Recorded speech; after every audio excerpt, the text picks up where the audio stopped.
Shri Ramesh kabaddi coach, Shri Sunil Bhim awardee, Shri Raj Birla ठर्जी Bhim awardee, ये सभी ऐसी महानुभाव हैं जिन्होंने खेल को जिया है, खेल के लिए जिया है। एक बार जोरदार तालियां सभी के लिए बजाइए। सभी खिलाड़ी बैठ जाएंगे, सभी खिलाड़ी बैठ जाएं।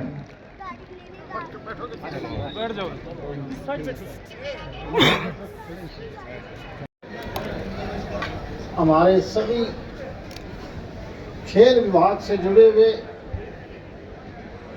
चाहे वो रिटायर्ड हों या आज काम कर रहे हों, मैं आप सब की तरफ से इनका बहुत बहुत स्वागत करता हूं, क्योंकि इन्हीं की वजह से आज हिंदुस्तान के अंदर भिवानी पार्लियामेंट के खिलाड़ियों का नाम अगर सबसे आगे गया है तो ये हमारे पुराने जितने भी कोची साहिबान हैं, खेल से जुड़े हुए जितने भी सरकारी या गैर सरकारी खेलों में जुड़े हुए जितने भी अधिकारी साहिबान बैठे हैं, चाहे उनकी उम्र आज किसी की 80 साल होगी, किसी की 70 साल है, और कई बार तो ये लोग ग्रामीण क्षेत्र में भी कबड्डी के नाम पर, कुश्ती के नाम पर, बगैर लोभ लालच के इसी प्रकार के आयोजनों के अंदर न केवल हिस्सा लेते हैं बल्कि दिन रात मेहनत करके खिलाड़ियों को तैयार करते हुए हैं।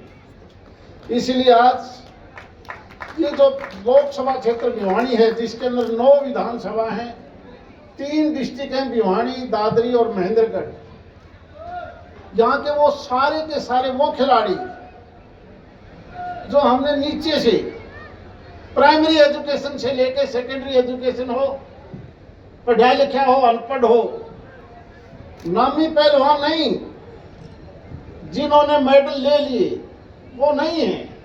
ये वो बच्चे हैं जिन्होंने आने वाले समय में इस देश के प्रधानमंत्री, जिनके अथक प्रयास से 2030 का कॉमनवेल्थ का गेम हिंदुस्तान में होना है और इसके बाद ओलंपिक का कैसे हो, केवल आपके ऊपर नजरें टिकी हुई हैं।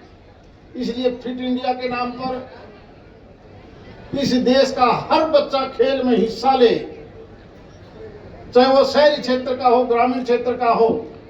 इस 142 करोड़ का हर बड़ा बूढ़ा जवान अपनी सेहत को ठीक रख सके और ओलंपिक और एशियाड या कॉमनवेल्थ में कहीं ना कहीं हमारी लिस्ट, हमारे मेडल ऊपर कैसे आए, इसलिए सारा देश लगा हुआ है। माननीय प्रधानमंत्री जी की वो सोच कि हर सांसद भी अपनी हर लोकसभा क्षेत्र के हर गांव को टच करे, हर विधानसभा लेवल पर हो, पार्लियामेंट लेवल पर हो। इसीलिए 2 दिवसीय प्रोग्राम आज अलग अलग विधानसभाओं से, उन हर गांव से जितने खिलाड़ियों ने हिस्सा लिया, लगभग 2 महीने से इसी प्रकार का ये प्रोग्राम चलता रहा और मैं तकरीबन 9 की 9 विधानसभा में पूरा का पूरा दिन साथ रह के तभी ये टीम फर्स्ट, सेकंड और थर्ड, ये 13-14 गेम चाहे राष्ट्रीय सत्र के हों या प्रदेश सत्र के हों, प्रार्थना है कि कोई भी खिलाड़ी हो, दर्शक हो, उनको भरपूर खाना मिले। ये 2 दिन में कोई ऐसी शिकायत ना आए, क्योंकि इन आयोजकों ने पहली बार जिस प्रकार से बड़े वीआईपी के लिए टेस्ट करके खाने का प्रबंध किया जाता है, देसी गाय का दूध हो, दही हो, घी हो, और सब्जी भी इन्होंने जानबूझ के महेंद्रगढ़ जिले से मंगवाई है, जहां पर अच्छे कुएं का पानी है, यानी मीठे पानी की। वो सारी चीजों का इन्होंने जो प्रबंध किया है, इनके लिए भी ये भी बहुत बहुत बधाई के पात्र है। और मैं ये मान के चलता हूं कि जिस प्रकार से एसोसिएशन, ओलंपिक एसोसिएशन हो, फेडरेशन हो, जहां सारे देश में लगे हुए हैं, वहीं सरकारी खेल विभाग केंद्र का हो, प्रांत का हो, उनका भी पूरा का पूरा योगदान और सहयोग होता है इन गेमों के अंदर। और न केवल ये, बल्कि स्कूल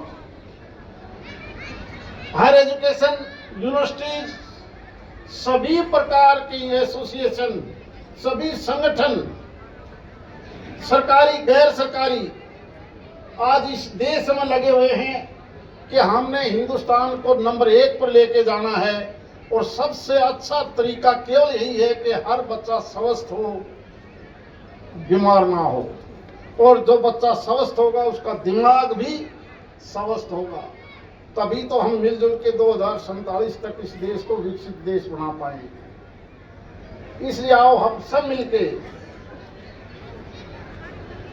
जिस प्रकार के गेम आपने असेंबली लेवल पर करवाए हैं, जिला प्रशासन का मैं बहुत बहुत धन्यवादी हूं कि जिन्होंने सारा प्रबंध कर रखा है, पानी से लेकर बिजली तक का, हेल्थ से लेकर दूसरा जो भी चीज की जरूरत पड़ती है। जैसा मेरे को आयोजकों ने बताया है कि किसी प्रकार की कोई भी कमी नहीं छोड़ी है। विधानसभा लेवल पर भी इसी प्रकार का प्रबंध आप लोगों ने किया था। इसलिए जिला प्रशासन हो, प्रदेश प्रशासन हो, इन सबको अभी बहुत बहुत धन्यवाद। और मीडिया के लोगों ने भी अच्छा साथ दिया है। और मीडिया के लोगों से मेरी प्रार्थना है कि इसी प्रकार का आयोजन देश की हर लोकसभा क्षेत्र में जाए। आप एक नया मैसेज जरूर दिखाओ, जरूर दो। आपका हमारा काम एक ही है कि हमने हर बच्चे को खिलाड़ी के तौर पर तैयार करना है। जो खिलाड़ी देश विदेश में अपना नाम रोशन कर चुके हैं, उनसे अलग हटके ये जो छोटे छोटे खिलाड़ी हैं, किसी की उम्र 8 साल है, किसी की 10 है, किसी की 15 है। आप लोगों ने भी देखा होगा, हमारा बेटे हो या बेटियां, बिल्कुल छोटे छोटे बच्चे हर विधानसभा क्षेत्र से आए हैं। और इसी प्रकार का ये मैसेज संदेश लेके जाएंगे अपने गांव में कि आओ हम सब मिलकर इसी प्रकार का खेलों का आयोजन करके हमारे हर बच्चे को, क्योंकि इसलिए आप देखते होंगे सरकारी स्कूल हो, प्राइवेट स्कूल हो, वहां पर सरकार ने भी जब तक मंजूरी नहीं मिलती उस एजुकेशन की संस्था को, जब तक उसके पास खेल का ग्राउंड नहीं होता, पूरी जगह नहीं होती। इसलिए आओ हम सब मिलकर ये पढ़ लें कि इन खेलों का आयोजन केवल 1 साल नहीं करना हमने, ये एक निरंतर जारी रहने की प्रक्रिया रहनी चाहिए, निरंतर जारी रहने की। सुबह उठते ही जहां सरकार ने योगा केंद्र बनाए हैं, गांव में स्पोर्ट्स स्टेडियम बनाए हैं, और अब तो सरकार का ध्यान इस प्रकार से और भी ज्यादा गया है कि जितने पुराने स्पोर्ट्स स्टेडियम जिनके रख रखाव ठीक नहीं थे, बड़ा भारी बजट को तैयार करके उनको दोबारा से सारे के सारे साधन दिए जाएंगे। उन स्पोर्ट्स स्टेडियम को भी दोबारा से ठीक किया जाएगा। और केवल आपके माध्यम से मैं विश्वास दिलाता हूं, ये तकरीबन 32 एकड़ का स्टेडियम है, भीम स्टेडियम। आने वाले समय में, क्योंकि आप कभी भी देखोगे यहाँ पर आके 1000 से कम बच्चे किसी भी दिन प्रैक्टिस नहीं करते, किसी भी दिन 1000 से ज्यादा संख्या रहती है। इसलिए हम आने वाले समय में इस स्टेडियम में भी वो सारी मूलभूत सुविधाएं प्रदेश की सतर से हो, जिला सतर से हो, केंद्रीय सतर पर हो, हम मिलजुल के कोशिश करेंगे कि इस स्टेडियम में और ज्यादा सुधार हो। इसलिए आओ हम मिलकर अभी जो आज ने शुरुआत की है, आपसे आयोजकों से मेरी प्रार्थना है कि हमें कुछ एक अच्छे खेल भी दिखाओ, क्योंकि आपकी फर्स्ट, सेकंड, थर्ड वो टीम भी आई है, एथलेटिक्स के भी प्लेयर आए हैं। आओ हम सब मिलकर इन खेलों को सुविधा में देख ले, करवा दो शुरू। बहुत बहुत धन्यवाद। मुखिया जी महोदय के कर कमलों से फहराया गया 1920 के एंटवर्प ओलंपिक में हॉलैंड में जब पहली बार फहराया गया, तब से लेकर आज तक बराबर यथासंभव ये परंपराएं जारी हैं, मुसलसल चल रही हैं।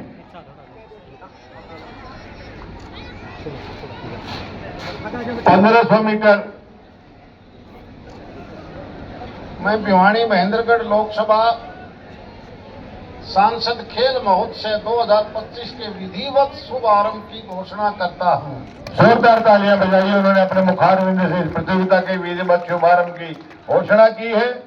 के माध्यम से प्रोत्साहन देने के लिए वहां पहुंच रहे हैं। आप सारे देश में और अपन इस लोकसभा भिवानी क्षेत्र के अंदर 9 विधानसभा 9 के लोग व्यक्तिगत तौर पर गया। हर गांव के बच्चों ने शामिल किया और 9 की 9 विधानसभाओं में से जो फर्स्ट सेकंड थर्ड जितने राष्ट्रीय खेल हैं या प्रादेशिक खेल हैं या एथलेटिक्स की जितनी भी टीम है उसी हिसाब से वो वहाँ पर जीते हैं। हर एक दिन विधानसभा सत्र पर और नीचे ग्रामीण सत्र पर ये गेम उन्हीं में से लड़के निकल के आए। आज ये 2 दिवसीय समापन का है। लोकसभा क्षेत्र के नीचे के पार्टिसिपेंट लगभग 25,000 थे। आज यहाँ वहीं से जीत के आने वाले लड़कों की ये संख्या आप देख रहे हैं। ये कल समाप्त हो जाएगी। कोशिश यही करी है माननीय प्रधानमंत्री जी ने जो हमारे को निर्देश दिया कि फिट इंडिया की तर्ज पर हम हर उस खिलाड़ी को तैयार करें जो अभी राष्ट्रीय स्तर या प्रदेश स्तर के खिलाड़ी हैं वो नहीं, क्योंकि उन्होंने बढ़ना है। इसलिए हमने प्राइमरी से लेकर नीचे तक, अब देखते हुए कोई 8 साल का है, 10 का, 15 का, 18 साल का, और वो पढ़ा लिखा हो या आगे पढ़े वो सभी खिलाड़ी यहाँ आए जो मैं बधाई देता हूँ। खाने पीने का बिल्कुल तरह से ध्यान रखा है, जिला प्रशासन ध्यान रखा है और किसी प्रकार का खेलों का आयोजन हर साल हो। यही सोच है 2030 में कॉमनवेल्थ गेम जब अहमदाबाद में हो तो हिंदुस्तान में सबसे ज़्यादा खिलाड़ी मेडल लेने वाले हमारी महेंद्रगढ़ भिवानी लोकसभा क्षेत्र। सर हर तीसरा मेडल देश को जो है हरियाणा देता है, तो लगता है उतनी सुविधाएं हैं या जो कमियां हैं उनको पूरी की जाए। सुविधाएं जहाँ जहाँ कमियाँ आई हैं प्रदेश स्तर पर, ग्रामीण स्तर पर, डिस्ट्रिक्ट हेडक्वार्टर पर हम वो कंप्लीट करके देंगे। प्रदेश की सरकार के मुखिया आदरणीय नायब सिंह जो प्रदेश के मुख्यमंत्री हैं उन्होंने भी घोषणा कर दी कि वो सारे के सारे रेनोवेट किए जाएंगे स्टेडियम, चाहे वो गांव का हो या शहर का। डिस्ट्रिक्ट हेडक्वार्टर पर भी जहाँ जहाँ ज़रूरत है वो पैसा मिलेगा। अब देखना शकल सूरत बदल जाएगी। Thank you.